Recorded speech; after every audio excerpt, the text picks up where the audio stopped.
দর্শক, এই মুহূর্তে প্রকৌশল বিশ্ববিদ্যালয়ের শিক্ষার্থীদের আন্দোলনের খবর জানাতে সরাসরি যুক্ত হচ্ছেন সহকর্মী তাইফুর রহমান তুহিন। তুহিন, কি বলছেন শিক্ষার্থীরা এই মুহূর্তে এবং সেখানকার সার্বিক পরিস্থিতি সম্পর্কে যদি আমাদের দর্শককে জানাতেন।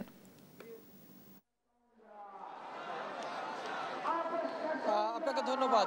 জানেন যে প্রকৌশল বিশ্ববিদ্যালয়ের শিক্ষার্থীরা সকাল থেকেই কিন্তু শাহবাগ অবস্থান করে তারা কিন্তু তাদের যে 3 দফা সেই 3 দফা দাবি আদায়ের লক্ষ্যে কিন্তু আন্দোলন সংগ্রাম তারা করে আসছেন। জানেন যে ঠিক দুপুরবেলা যখন তারা তাদের দাবি নিয়ে প্রধান উপদেষ্টার কার্যালয় অভিমুখে রওনা করে তখন কিন্তু ইন্টারকন্টিনেন্টালের সামনে তাদের সাথে যে সংঘর্ষ হয়েছে তাতে বেশ কিছু শিক্ষার্থী আহত হয়েছে এবং পুলিশ সদস্যরা আহত হয়েছে। তারপর থেকে আমরা দেখেছি যে তারা পুরো সড়কটি কিন্তু অবরোধ করে রেখেছেন এবং তারা কিন্তু তাদের দাবির পক্ষে স্লোগান দিচ্ছেন। তবে তাদের 3 দফার পরে অর্থাৎ এই সংঘর্ষের পরে কিন্তু তারা আরও 5টি দফা যোগ করেছেন। সেখানে আমরা দেখেছি যে সমস্ত পুলিশ সদস্যরা তাদের উপরে আঘাত করেছে তাদের দৃষ্টান্তমূলক শাস্তি দাবি করেছেন। একই সাথে অন্তর্বর্তীকালীন সরকারের স্বরাষ্ট্র উপদেষ্টাকে এই ঘটনার জন্য ক্ষমা চাইতে বলা হয়েছে এবং তারা বলছেন যে এই ঘটনার তাদের এই দাবির পক্ষে সরকারের পক্ষ থেকে যে 3 সদস্যের কমিটি গঠন করা হয়েছে সেই কমিটিতে তারা অনাস্থা দিয়েছেন।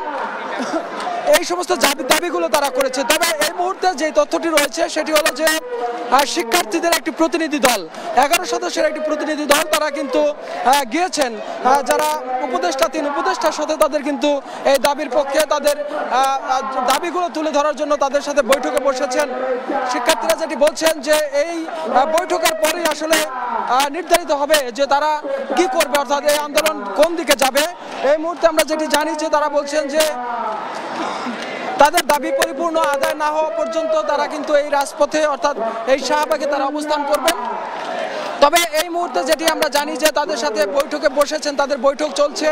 বৈঠকের পরেই কিন্তু আসলে সিদ্ধান্ত তারা জানাবেন যে তাদের এই তারা ভবিষ্যতে আসলে তারা কি করবেন। বলছিলেন যে দাবি পর্যন্ত তারা কিন্তু কঠোর আন্দোলনে যাওয়ার অর্থাৎ লাগাতার আন্দোলনে যাওয়ারও কিন্তু তারা ঘোষণা কিন্তু ইতিমধ্যেই তারা কিন্তু দিয়েছেন। তবে যেটি জানেন যে আসলে বেশ কয়েকজন শিক্ষার্থী কিন্তু আহত হয়েছেন, যে কারণে তারা কিন্তু বলছেন যে এই আহতদের যে সুচিকিৎসার ব্যবস্থা রাষ্ট্রকে করতে হবে এবং তাদের যে 3 দফা দাবি সে দাবি তাদেরকে সরকারকে মানতে হবে, তবেই তারা কিন্তু রাজপথ ছেড়ে যাবে। তবে এই দাবির পক্ষে কিন্তু এখনো শিক্ষার্থীরা এই শাহবাগে অবস্থান করে আছেন। তো এই ছিল আমার কাছে প্রকৌশল বিশ্ববিদ্যালয়ের শিক্ষার্থীদের আন্দোলনের সর্বশেষ তথ্য।